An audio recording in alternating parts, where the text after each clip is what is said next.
আলহামদুলিল্লাহ সকালবেলা ঘুম থেকে উঠে দেখছি যে মোটামুটি ভালোই বৃষ্টি হচ্ছে।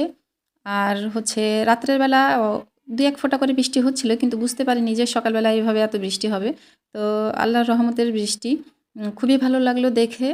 কারণ রমজান মাসে রোদ, খরা, তাপ এগুলো একদমই সহ্য করতে পারি না। আর সেই কারণে বৃষ্টি দেখে খুবই ভালো লাগলো। একদমই নরমাল একটা দিন। আলহামদুলিল্লাহ। আসসালামু আলাইকুম আমার প্রিয় আপু ভাইয়ারা, সবাই কেমন আছেন? আশা করি আল্লাহর রহমতে ভালো আছেন, সুস্থ আছেন। আজকে আরেকটি নতুন ব্লগ ভিডিও শেয়ার করব।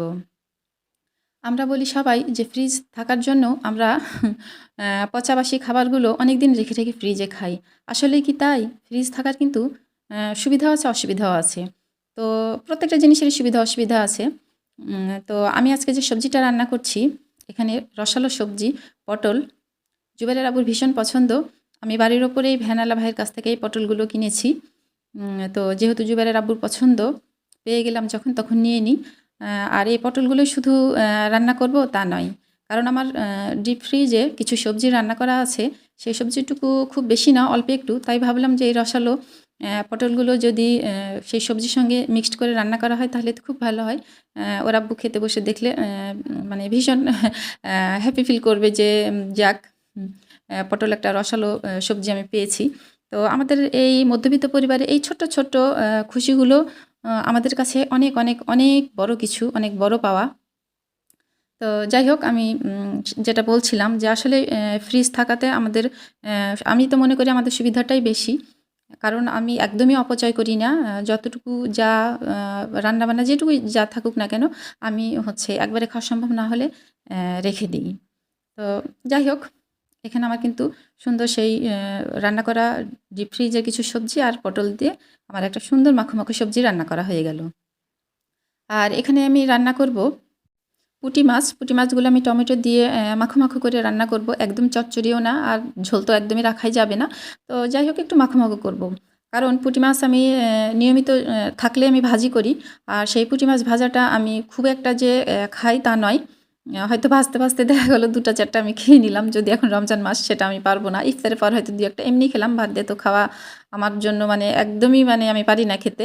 তো এই পুঁটি মাছগুলো আমি কয়েকটা একটু বড় বড় সাইজগুলো একটু টমেটো দিয়ে মাখো মাখো করে নিচ্ছি। এটা শুধুই আমার জন্য, কারণ এভাবে আমি খেতে ভালোবাসি। আর জুবাইরের আপুর জন্যই তো পুঁটি মাছ একদিকে ভাজতে দিয়ে দিয়েছি, ওটা ওইদিকে হয়ে যাবে। আর এই তো আমার এখানে মাখো মাখো পুঁটি মাছটাও কিন্তু রান্না করা হয়ে গেল। তো আমি কিন্তু ওই একই কড়াইয়ে বারবার কড়াইটা না পরিষ্কার করে না ধুয়েই কিন্তু প্রথম থেকে সেই একই কড়াইয়ে বারবার রান্না করছি। এতে কি হচ্ছে, সময়টাও আমার বাঁচছে, আর অনেকগুলো জিনিস আমার নোংরা হচ্ছে না। তো এখানে আমি এখন এই চ্যাং মাছগুলো ভর্তা করব। কয়েকটা বড় বড় চ্যাং মাছ আলাদা করে রেখে দিয়েছিলাম। সেই চ্যাং মাছগুলো আমি এখন পেঁয়াজ কাঁচামরিচ সব অল্প অল্প করে মশলা দিয়ে, একদম তেল দিয়ে, অল্প একটু হাত ধোয়া পানি দিয়ে এটা আমি জাস্ট খালি সেদ্ধ করে রেখে দিব। আর কিছুই করব না। এটা হচ্ছে খাওয়ার আগে অথবা ইফতারের আগেই করে নিব ভর্তাটা। যেহেতু জুবাইরের আব্বু একদম সরাসরি ভাত খেয়ে নিবে, আমরা একটু পরে খাই।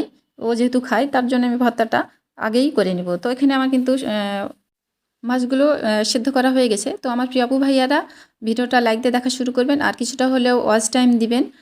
সাবস্ক্রাইব আলহামদুলিল্লাহ যেভাবে আগাচ্ছে তার জন্য আলহামদুলিল্লাহ। আর ওয়াচ টাইম তো একদমই হচ্ছে না। রমজান মাস, যাই হোক, কিছু বলার নেই। সব কিছুই নিয়তের উপরে নির্ভর করছে। আল্লাহ সব কিছু দেখছেন, জানছেন, বুঝছেন। তো আমি আসলে কিছু বলতে চাই না। তো এখানে কিন্তু আমি মাছের কাঁটাগুলো বেছে নিয়েছি। নিয়ে আমি ভর্তাগুলো করে নিলাম। তো আলহামদুলিল্লাহ আমার ভর্তা করা হয়ে গেছে। একদম খাবার টেবিলে সব কিছু রেডি করেছি। আর আমি অফ ক্যামেরায় এই তো একটু পেঁয়াজি, সেমাই, ডাল এগুলো করে নিয়েছিলাম। তো সব খাবার রেডি করে নিয়েছি। তো আজকের ভিডিওটা এই পর্যন্তই। সবাই ভালো থাকবেন, সুস্থ থাকবেন। আল্লাহ হাফেজ।